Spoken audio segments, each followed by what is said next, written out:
Assalamualaikum warahmatullahi wabarakatuh. Bismillahirrahmanirrahim. Alhamdulillah nahmaduhu wa nasta'inuhu wa nastaghfiruh. Wa na'udzu billahi min shururi anfusina min sayyiati a'malina man yahdihillahu fala mudilla lahu wa may yudlil fala hadiya lahu. Wa asyhadu an la ilaha illallah wahdahu la syarika lahu. Wa asyhadu anna Muhammadan abduhu wa rasuluh. Tsumma amma ba'd. Ikhwah dan juga akhwat sekalian, Bapak Ibu sekalian, hadirin dan juga hadirat yang insyaallah dirahmati oleh Allah Subhanahu wa taala. Semoga Allah Subhanahu wa taala merahmati kita semua insyaallah.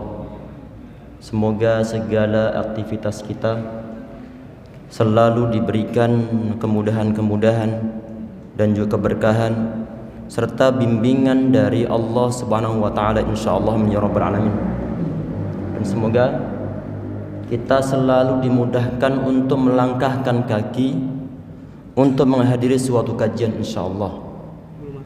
Amin ya rabbal alamin. Ana rastad. Nah, Allah yubarik fik.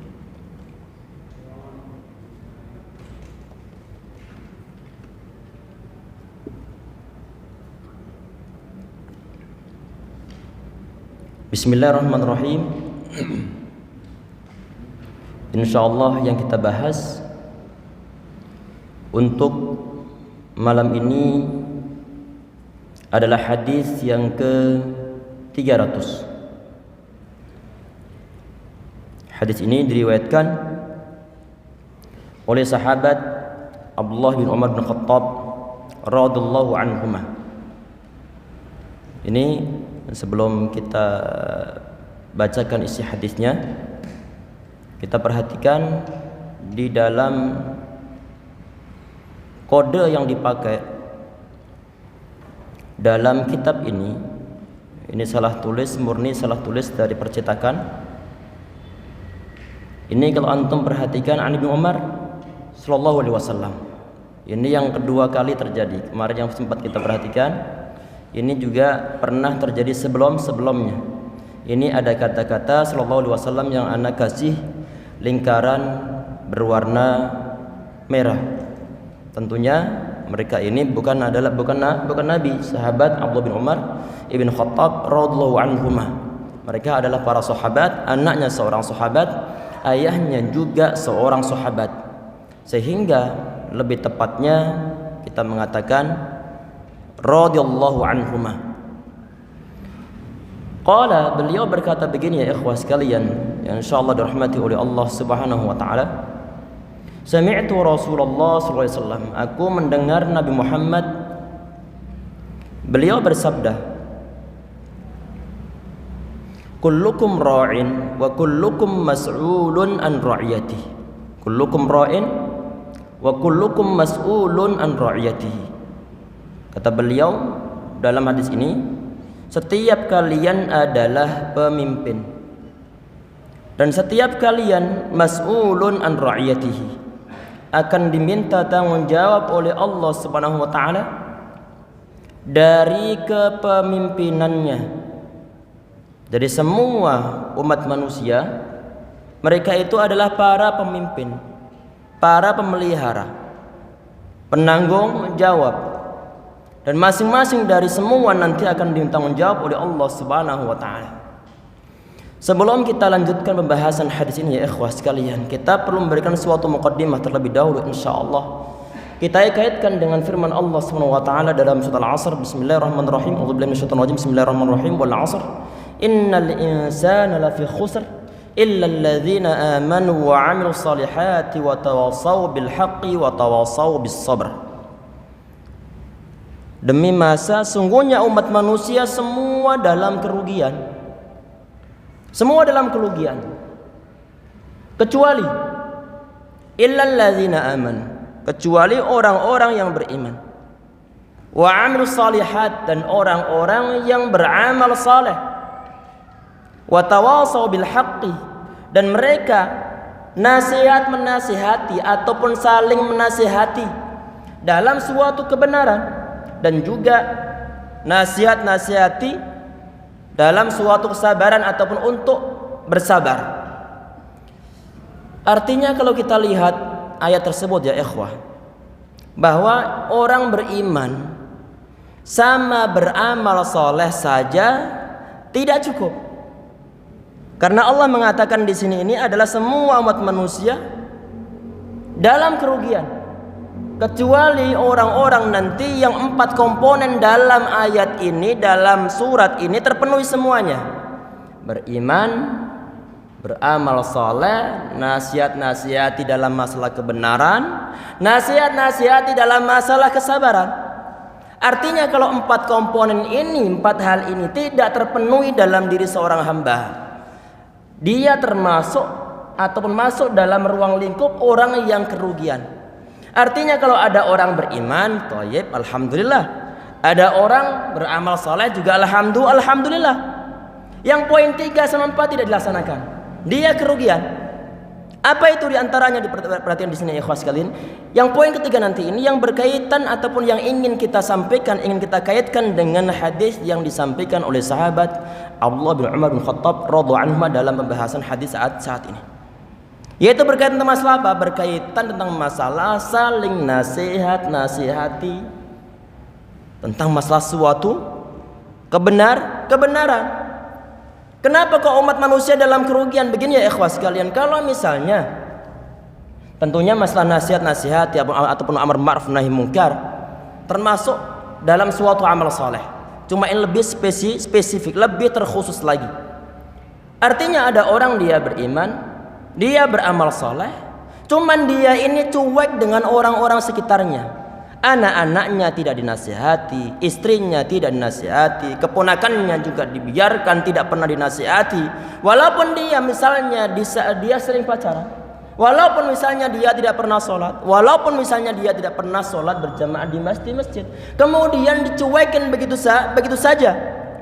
Begini ya ikhwah, di saat ada orang dia sibuk untuk mensolehkan diri sendiri, sibuk untuk beramal saleh, sibuk untuk beriman untuk diri sendiri, sedangkan orang-orang sekitarnya tidak pernah diperhatikan apakah mereka itu beramal saleh, apakah mereka itu berbuat suatu kemungkaran. Maka kalau satu poin yang ketiga ini tidak dilaksanakan, maka kemungkaran, kebatilan semakin lama semakin menguat, semakin lama semakin menyebar. Sehingga bagaimana? Orang-orang semacam ini kalau seandainya semua mendapatkan suatu musibah, maka dia juga akan mendapatkan suatu bencana atau ujian dari Allah Subhanahu wa taala.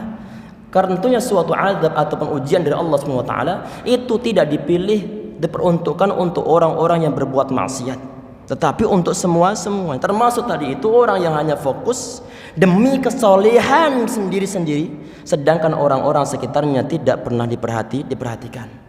Ya ikhwah sekalian yang insyaallah dirahmati oleh Allah Subhanahu wa taala.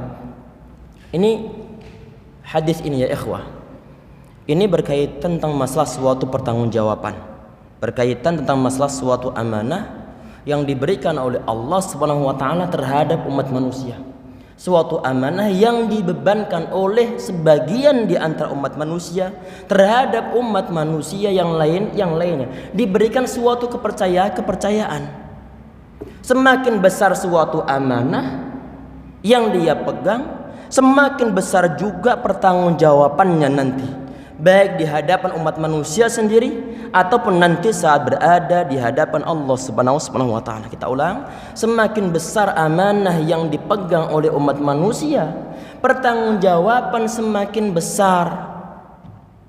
Maka biar nanti pertanggungjawaban kita itu ringan dengan bertambahnya amanah yang ada pada diri kita, maka perlu kita perhatikan tentang orang-orang yang telah menyerahkan amanahnya, menyerahkan kepercayaannya kepada kita. Perlu untuk kita pegang dengan benar-benar, ataupun juga kita terus memperhatikan tentang apa yang telah Allah Subhanahu wa taala tugaskan untuk kita urus, termasuk keluarga kita. Begini ya ikhwah sekalian, semakin tinggi seorang ini, semakin tinggi posisi seorang dari daratan, dari permukaan tanah ini, semakin dia akan melihat luasnya pandangan mata dia. Misalnya kalau misalkan saya berhenti di depan masjid ini, maka yang saya lihat hanya sekitar pemandangan ataupun bangunan-bangunan yang ada di depan masjid ini. Tidak lebih. Semakin kita naik ke atas, misalnya naik ke atas loteng, maka kemungkinan sebagian dari rumah-rumah di Regensi nampak dari atas loteng. Kalau misalnya kita semakin tinggi lagi, misalnya berada di puncak Monas, maka luasnya wilayah yang kita pandang semakin lama semakin meluas. Artinya ya ikhwah sekalian, semakin orang itu dia mendapatkan suatu amanah, maka perlu dia perhatikan seluas mana amanah tersebut ada pada pundaknya. Dan itu nanti yang perlu untuk diperhatikan. Misalnya awal-awal kita sebagai kepala keluarga, tentunya di saat kita itu menjadi seorang kepala keluarga, maka amanah kita ini yang kita pikul untuk diperhatikan, yang akan diminta tanggung jawab oleh Allah Subhanahu wa taala adalah dalam ruang lingkup keluarga. Kemudian setelah kita itu mungkin melamar pekerjaan, tambah amanah lagi. Semakin lama pangkat semakin naik. Banyak pertanggungjawaban yang di sana yang dibebankan oleh Allah terhadap diri kita, dari umat manusia, dari perusahaan terhadap diri kita. Artinya orang-orang yang berada di bawah kita ini, semakin tinggi pemandangan kita, semakin tinggi jabatan kita, posisi kita di suatu masyarakat, maka pertanggungjawaban semakin besar. Dan semua orang yang berada di bawah kita, baik sebagai karyawan, baik sebagai anggota keluarga, baik sebagai warga, karena kita mungkin sebagai seorang pejabat, maka semua berada di bawah pertanggungjawaban kita. Kalau kita perhatiin di sini ya ikhwah sekalian, Nabi Muhammad di sini beliau mengatakan, kullukum ra'in wa kullukum mas'ulun an ra'iyatih. Masing-masing dari kalian ini adalah seorang pemimpin. Ini kata ra'in ya ikhwah sekalian. Ra'in ini secara bahasa artinya adalah pengembala. Artinya secara bahasa adalah pengembala, diambil dari kata ri'ayah. Ini awal-awal penggunaan kata ini dikaitkan tentang masalah seseorang yang dipasrahi untuk merawat ataupun untuk memelihara hewan, dipasrahi untuk ngasih makanan, dipasrahi untuk mengembalakan dari pagi kemudian pulang petang dalam keadaan aman, dalam keadaan kenyang, dalam keadaan selamat, tidak diganggu oleh hewan-hewan buas yang lainnya. Orang yang dalam keadaan begini yang dipasrahi untuk memelihara hewan-hewan ini disebut sebagai pengembala. Bahasa Arabnya adalah ra'i. Bahasa Arabnya adalah ra'i. Yang ada dalam hadis ini adalah umat manusia. Ada seorang ra'i, ada seorang ra'iyah. Ra'i itu adalah seorang pemelihara, seorang pengembala, berhubung ra'iyahnya itu adalah umat manusia, maka namanya bukan pengembala. Namanya bukan pengembala, tapi adalah pemimpin ataupun penanggung jawab. Pemimpin ini tentunya dia itu bertanggung jawab terhadap ra'iyahnya. Ra'iyah bahasa Arab artinya mungkin adalah rakyat dalam bahasa Indonesia. Berarti rakyat itu diadopsi dari bahasa Arab yaitu ra'iyah. Seorang pemimpin tentunya nanti dia akan ditanggung jawab oleh Allah Subhanahu wa taala. Semakin besar amanah yang dipegang oleh seorang, semakin besar pertanggungjawaban yang akan ditanyakan oleh Allah Subhanahu wa taala. Kita perhatikan dalam hadis ini ya ikhwah sekalian. Nabi Muhammad tadi ini beliau mengatakan mas'ulun.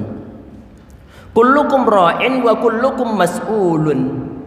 Mas'ulun ini secara bahasa artinya adalah ditanya ataupun ditanyai ataupun ditanyakan. Yang ditanyakan apa? Kalau misalnya ada seorang yang diberikan suatu tanggung jawab oleh Allah Subhanahu wa taala, diberikan beban, diberikan suatu amanah untuk memimpin baik dalam ruang lingkup keluarga, baik dalam ruang lingkup RT, RW, kelurahan, lurah, camat sampai level ke atas. maka nanti di akhirat dia akan mas'ul. Mas'ul artinya ditanya. Secara bahasa akan ditanya. Kadang-kadang diterjemahkan penanggung jawab. Penanggung jawab artinya sebagai orang yang menanggung dan orang yang siap untuk menjawab.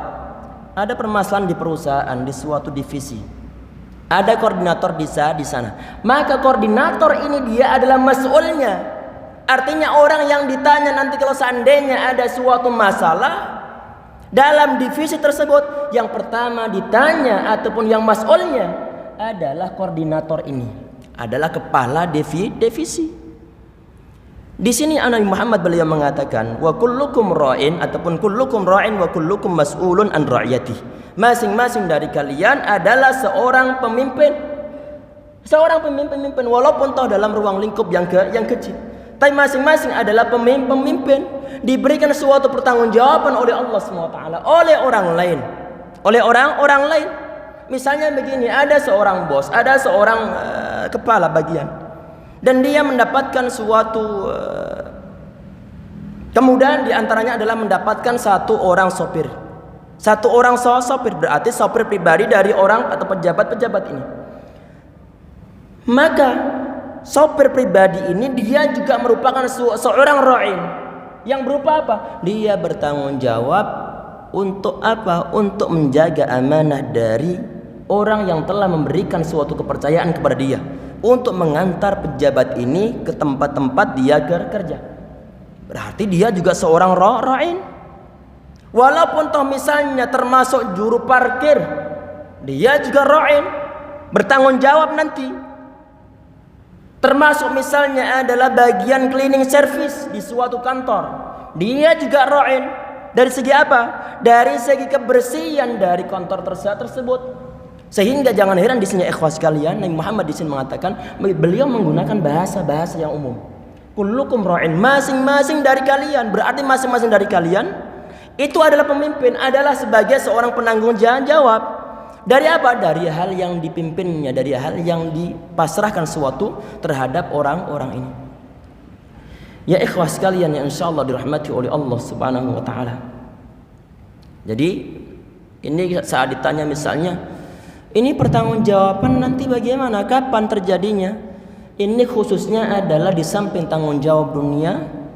Misalnya ada anak buah yang mungkin dia mencuri, ada kepala divisi dari kepolisian yang anak buahnya mungkin buat kasus, yang ditanggung jawab adalah atasannya, adalah atasannya. Ini untuk urusan dunia. Urusan akhirat tentunya nanti yang nanyakan siapa? Yang nanyakan adalah Allah Subhanahu wa taala. Untuk rakyat-rakyat ataupun untuk orang-orang yang berada di bawah kepemimpinan kita ini, engkau bersikap bagaimana terhadap orang-orang yang berada di bawah kepemimpinan kalian akan ditanggung jawab oleh Allah Subhanahu wa taala. Kemudian di poin pertama Nabi Muhammad beliau mengatakan, ini beliau menyebutkan di antara contohnya. Berarti pemimpin bukan cuman sekedar yang disebutkan Nabi Muhammad SAW. Awal-awal tadi itu beliau menyebutkan secara umum kullukum ra'in, masing-masing dari kalian adalah seorang ra'in. Ini bersifat umum. Apapun dia profesinya, dia adalah ra'in. Dia adalah penanggung jawab sesuai dengan pertanggungjawaban ataupun amanah yang dia pegang. Kemudian Nabi Muhammad beliau menyebutkan di antara contohnya. Poin-poin berikutnya nanti ini beliau menyebutkan di antara contohnya. Sekedar al-amthilah, sekedar misal, bukan la hasr, bukan untuk membatasi suatu pengertian, tapi hanya memberikan di antara contoh-contohnya. Kemudian di sini Muhammad memberikan di antara contohnya adalah al-imamu ra'in wa mas'ulun an ra'yatihi. Jadi imam itu dia adalah seorang ra'in.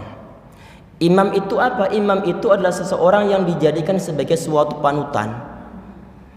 Misalnya imam sholat, maka dia yang dijadikan sebagai suatu panutan.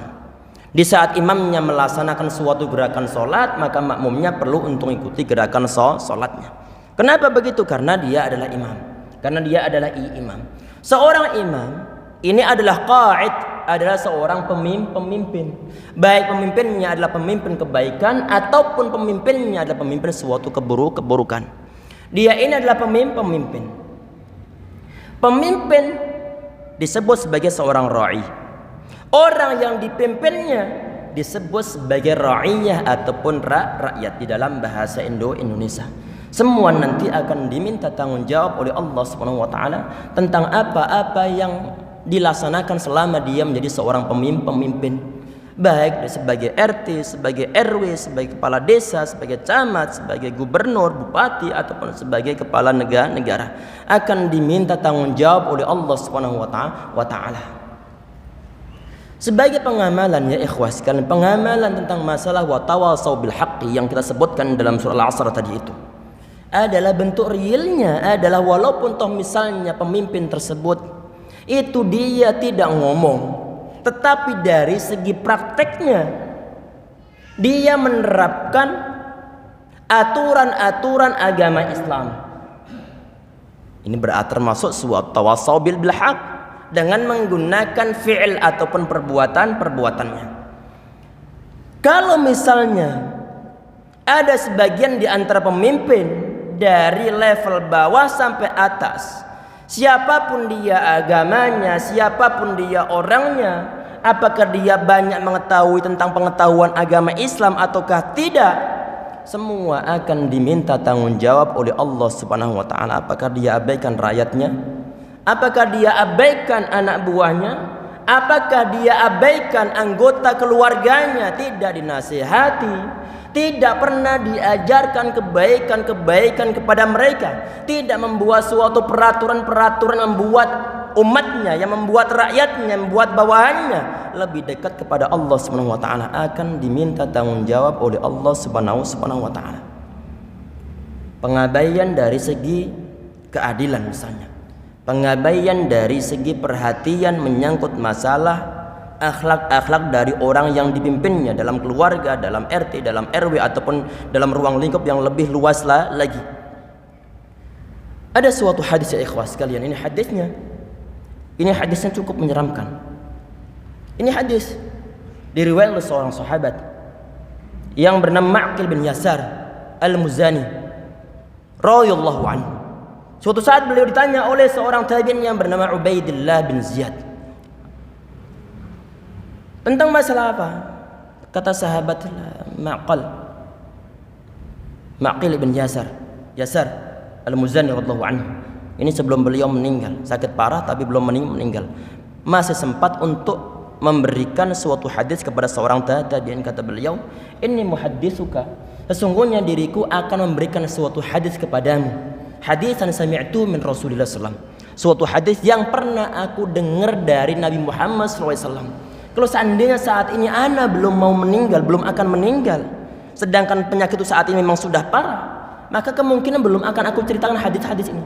Tentang masalah Nabi Muhammad, beliau pernah bersabda, kata beliau, "Ma min 'abdin," tidaklah ada seorang hamba yastar'illahu ra'iyatan, yang diberikan tanggung jawab oleh Allah Subhanahu wa taala untuk memegang, untuk memimpin sekelompok rakyat, yamutu yauma yamutu wa huwa ghashin li ra'iyatihi. Kemudian suatu saat dia meninggal, sedangkan dia dalam keadaan ghash, dalam keadaan curang, dalam keadaan tidak perhatian tentang masalah akhlak, perhatian terhadap masalah kepentingan maslahat akhirat dari orang yang berada di bawahnya. Maka bagaimana? Illa haramallahu alaihi jannah, kecuali Allah Subhanahu wa taala mengharamkan baginya surga. Berat ini. Ini sesuatu yang amat berat. Sesuatu yang berat yang zaman kita saat ini dibuat rebutan, baik sebagai wakil rakyat ataupun sebagai selain wakil rakyat, dibuat rebutan, padahal cukup berat. Kalau sebagai pejabat, baik dari level bawah sampai atas, tidak pernah mikirkan tentang masalah agama dari orang yang berada di bawahnya. Pergaulan mereka bagaimana, akhlak mereka bagaimana, perkembangan nanti ke depan bagaimana, generasi di suatu negara diminta tanggung jawab oleh Allah Subhanahu wa taala. Karena kenapa? Karena dia adalah seorang ra'in. Kata para ulama ya ikhwas sekalian, ra'in di sini ini bukan sekedar sebagai seorang pejabat, tetapi adalah sebagai kepala keluarga. Dia juga merupakan seorang imam yang dipasrai oleh Allah Subhanahu wa taala untuk menjadi kepala dari anggota keluarganya. Berarti berat tugas kita sebagai orang tua ya ikhwan. Berat tugas kita sebagai orang tua, orang-orang yang berada anggota keluarga kita. Pertanggungjawaban dari kita, apa kita pernah menasihati mereka? Apakah terpikirkan oleh kita agar keluarga kita ini mereka lebih dekat dengan Allah Subhanahu wa taala atau tidak? Ataukah hanya kita fokuskan yang penting kita kerja, memberikan nafkah kepada mereka, untuk anak-anak akhlaknya bagaimana, untuk istri akhlaknya bagaimana, tidak pernah diperhatikan. Tanggung jawab besar di sisi Allah Subhanahu wa taala. Tanggung jawab besar di sisi Allah Subhanahu wa taala. Kemudian ya ikhwah sekalian, Nabi Muhammad kemudian buat contoh di antaranya di sini. Wa adalah warrajulu ra'in fi ahli wa mas'ulun an ra'iyatihi. Seorang laki-laki. Ini yang dari kita semua ini ya ikhwah sekalian. Khususnya kepala keluarga adalah ra'in, seorang pemimpin. Yang mana dia itu akan diminta tanggung jawab dari orang-orang yang dia pimpinnya. Semoga ya ikhwah sekalian, orang-orang yang berada di pimpin kita ini tentunya adalah anggota keluarga kita, baik anak kita, istri kita, termasuk famili ataupun orang yang tinggal dengan kita dan kita punya wibawa kepada orang tersebut. Kita bisa mengawasi mereka, maka kita adalah pemimpin dari mereka semuanya. Syekh Ibnu Jibrin rahimahullah, beliau mentafsirkan, memerinci tentang pembagian ataupun tentang 3 pembagian keadaan orang ataupun keadaan kepala keluarga, tentang sikapnya terhadap orang-orang anggota keluarganya dibagi menjadi 3 macam. Yang pertama adalah al-qaimuna ala auladim haqqal qiyam, adalah orang-orang yang melaksanakan, yang menjaga hak-hak anggota keluarganya, kewajiban-kewajiban dia terhadap anggota keluarganya sebaik-baiknya. Dia ajarkan tentang perbuatan-perbuatan baik terhadap anak-anaknya. Diperhatikan masalah akhlak anaknya, diperhatikan masalah agama anaknya, menjadi fokus mengajarkan suatu ilmu yang bermanfaat terhadap anggota keluarganya. Karena mereka ini ya ikhwah sekalian, anggota keluarga kita, misalnya anak-anak kita ini, yang dia sekolah, kemudian di sekolahnya diajarkan tentang masalah cara-cara berwudu, tentang masalah syarat wudu, tentang masalah mungkin rukun-rukun wudu, tentang masalah sunnah-sunnah wudu. Dan antum tahu, misalnya tahu dari mana? Karena antum termasuk orang yang giat untuk ngecek apa yang dipelajari oleh anaknya. Berarti bukan sekedar dipasrahkan ke sekolah kemudian selesai urusan, bukan. Tetapi adalah dicek. Keperluannya untuk apa? Untuk nanti orang tua ini tanggung jawabnya adalah ilmu yang telah didapatkan oleh si anak ini dipraktekkan dengan benar ataukah tidak. Nah, kemarin kan dipelajari oleh ibu guru nih, oleh bapak guru nih tentang masalah ataupun seorang ustadz di sekolah tentang masalah sunnah wudu. Sudah tahu teorinya kan? Iya. Coba praktekkan sekarang Mbak Abi ataupun Bapak ingin mengetahui, ingin melihat bagaimana prosesnya. Orang tua semacam ini ya ikhwah sekalian, berarti mereka itu mempunyai suatu perhatian khusus tentang anak-anaknya. Dalam hal apa? Dalam hal akhlak, dalam hal agama anak-anaknya. Sahabat Umar bin Khattab radhiyallahu anhu ya ikhwah sekalian, yang insyaallah dirahmati oleh Allah Subhanahu wa taala. Beliau ini di saat salat qiyamul lail membangunkan keluarganya sambil beliau membacakan firman Allah Subhanahu wa taala, wa'mur ahlaka bis-salati wastabir 'alaiha, dan perintahkanlah kepada keluargamu mendirikan salat dan bersabarlah dalam menjalankan salat tersebut.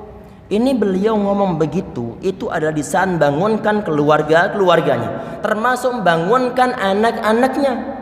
Hukumnya sholat sunnah qiyamul lail ataupun tahajud, hukumnya apa? Tentunya hukumnya adalah sunnah. Kalau urusan sholat sunnah beliau begitu giat dalam ngurusi keluarganya, apalagi tentunya sholat wajib. Allah Subhanahu wa taala berfirman, dia memuji-muji Nabi Ismail alaihissalam, yang mana Nabi Ismail alaihissalam digambarkan oleh Allah Subhanahu wa taala, wa kana ya'muru ahlahu bis-salati waz-zakati wa kana 'inda rabbih mardiyah.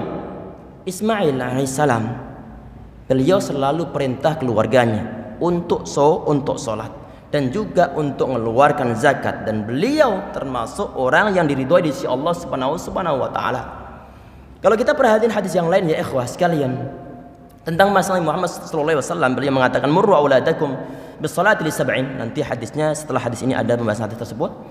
Intinya di sini ini bahwa hadis tersebut usia anak 7 tahun perlu diperintahkan untuk sholat. Perlu diperintahkan untuk sholat. Kemudian setelah nanti usia 10 tahun mereka nggak mau sholat, maka perlu untuk dipukul. Walaupun pukulnya bukan pukul untuk menyakiti, tapi untuk tarbiyah atau untuk mengajar tata krama mungkin dengan begini atau dengan pulpen ataupun sesuatu yang tidak sampai menimbulkan luka di anak tersebut. Intinya disuruh untuk mukul kalau 10 tahun belum mau untuk sholat. Ini gunanya untuk apa ya ikhwah sekalian? Gunanya adalah biar anak-anak ini semasa mereka itu masih muda belia, mereka telah tumbuh dalam suatu ketaatan kepada Allah Subhanahu wa taala. Ketaatan kepada Allah Subhanahu wa taala dikenalkan setelah anak-anak dia adalah sudah dalam kondisi tamyiz, sudah dalam kondisi mereka itu bisa diomongi untuk sholat rapi, untuk sholat yang enggak lari-lari, perlu untuk diajak ke masjid. Sambil terus dinasihati, sambil terus diusahakan biar nanti mereka ini di saat sholat tidak mengganggu jamaah-jamaah yang lainnya. Anak-anak semacam ini ya ikhwah sekalian, kemudian ketaatan mereka terjaga dari kecil sampai mereka menjelang remaja, kemudian menjelang menjadi seorang pemuda. Ini dimungkinkan dia termasuk syabun nasya'a fi ibadatillah, seorang pemuda yang dia tumbuh dalam ketaatan beribadah kepada Allah SWT. Tentunya faedahnya apa? Faedahnya orang ini termasuk di antara golongan yang mendapatkan suatu naungan di sisi Allah SWT, yang mana tidak ada naungan yang lain kecuali naungan dari Allah Subhanahu wa taala. Ya ikhwah sekalian, insyaallah dirahmati oleh Allah Subhanahu wa taala. Perhatikan masalah akhlak anak-anak kita. Perhatikan masalah agama dari anak-anak kita. Kita ajarkan mereka perkataan-perkataan yang lemah lembut. Kita ajarkan kepada mereka perkataan-perkataan yang sopan, bagaimana bermuamalah dengan orang-orang sekitarnya, bagaimana kalau nanti saat bertemu dengan orang dewasa. Kita ajarkan kepada mereka, tumbuhkan suka untuk mengucapkan salam. Untuk mengucapkan salam. Di saat ada seorang anak usia remaja ataupun usia kuliah, lewat orang berjalan kemudian dia diam saja, ngomong permisi juga enggak, ngucapin assalamualaikum juga enggak. Ini modelnya dari mana? Model begini ini adalah dari orang tuanya. Dari orang tuanya perlu diajarkan ya ikhwah sekalian, ifsya'us salam, menebarkan salam. Kalau bukan kita nanti yang ngajarkan kepada anak-anak semasa anak kita ini masih kecil, siapa lagi? Kadang-kadang kita cuma berharap pendidikan agama anak kita dikasihkan kepada orang lain, kemudian lepas begitu saja. Tidak semudah itu ya ikhwah sekalian. Tidak semudah itu. Didikan orang tua justru itu yang nanti yang akan nancap. Karena kenapa? Karena mungkin yang disampaikan di lembaga pendidikan itu adalah teori, sedangkan praktek yang dilihat oleh anak-anak itu adalah dari orang tuanya. Kalau orang tua perhatian terhadap anaknya, maka anak-anak usia 3 tahun, di saat dia bersin, dia sudah mengucapkan alhamdulillah. Kalau ada orang lain yang bersin, kemudian baca alhamdulillah, si anak yang usia 3 tahun mengucapkan yarhamukallah. Karena kenapa? Dididik oleh ayahnya, dididik oleh ibunya, ditarbiyah oleh orang tuanya saat mereka berada di rumah. Itu ya ikhwah sekalian, kita didik, perhatikan akhlak dari anak-anak kita. Omongan mereka kita perhatikan, perkembangan omongan mereka, apakah ada perubahan yang jelek ataukah tidak. Kalau seandainya ada yang buruk, langsung dihapus. Bagaimana caranya? Nasihati dan suruh untuk meninggalkan kata-kata yang kotor, kata-kata yang nggak benar, yang diadopsi dari teman-teman sepermainannya. Kalau nggak begitu ya ikhwah sekalian, kita semakin lama semakin berat, semakin lama semakin berat, semakin lama semakin berat yang dihadapi oleh orang tua untuk nasihati anak-anaknya. Ini adalah karena salahnya proses yang kita jalankan di saat mendidik mereka semasa mereka masih kecil. Dengan cara bagaimana itu? Kesalahannya. Ini masuk dalam ruang lingkup orang yang kedua. Kelompok yang kedua. Kelompok pertama tadi itu adalah orang tua yang perhatian terhadap anak-anaknya. Masalah agama, masalah akhlak, masalah omongannya, masalah sopan santunnya. Untuk orang yang kedua ya ikhwah sekalian, dia sibuk. Sibuk apa? Sibuk untuk ngurus selain keperluan anak, ataupun sibuk untuk ngurus anak yang diurus cuma dari segi kelengkapan dunianya. Yang penting bekerja dicukupi untuk misalnya untuk makan, alhamdulillah dicukupi makannya. Kemudian yang penting ada biaya untuk sekolah, dicukupi oleh ayahnya. Ayahnya bekerja. Cuman gak cukup ini orang tua, ayah ini sekedar perhatian masalah yang begitu saja. Ada sesuatu yang lebih dahsyat yang justru membahayakan beliau, orang tua dan juga anak-anaknya dan juga keluarganya, keturunannya di masa-masa yang akan datang. Berupa apa? Berupa perhatian dari orang tua terhadap anak-anaknya. Orang tua yang sering kita sampaikan sibuk, dia ke kantor dari pagi sampai petang, nggak pernah melihat anaknya bagaimana, perkembangannya bagaimana. Yang penting dia siapkan masalah duitnya, nggak mengetahui sama sekali. Nggak pernah ditanya apakah anak telah sholat atau tidak, apakah anak tadi bergaul dengan siapa, juga tidak pernah diperhatikan oleh orang tuanya. Anak-anak yang semacam ini ya ikhwah sekalian, semasa dia kecil, dia tidak akan mendapatkan suatu perhatian agama dari orang tuanya, tidak akan. Sehingga bagaimana? Akan dengan mudahnya dia itu akan nyerap pendidikan yang dia ambil dari teman-teman sepergaulannya. Teman-teman sepergaulannya juga sama dari siapa? Dari segi mereka tidak diperhatikan oleh orang tuanya. Sehingga bagaimana? Kata-kata kotor yang diucapkan. Kata-kata kotor. Semakin lama mereka semakin dewasa, susah untuk dinasihatin. Malam-malam belum pulang, nggak perhatian orang tuanya. Orang tuanya pulang jam 10 malam misalnya. Anaknya kelayapan, nggak diperhatikan sama sekali. Dia bergaul dengan siapa, dia nongkrong dengan siapa, sikralnya itu siapa, mereka ngapain aja di sana, tidak diperhatikan oleh sebagian di antara orang-orang tua. Sehingga nanti errornya yang dilaksanakan oleh si anak akan diminta tanggung jawab oleh Allah SWT terhadap orang tua yang telah mendidik anaknya dengan sistem kesembronoan yang semacam itu. Anaknya bergaul dengan siapa? Allahu a'lam, nggak tahu. Ngapain hari ini dia? Nggak tahu juga. Ya ikhwah sekalian, ini berat.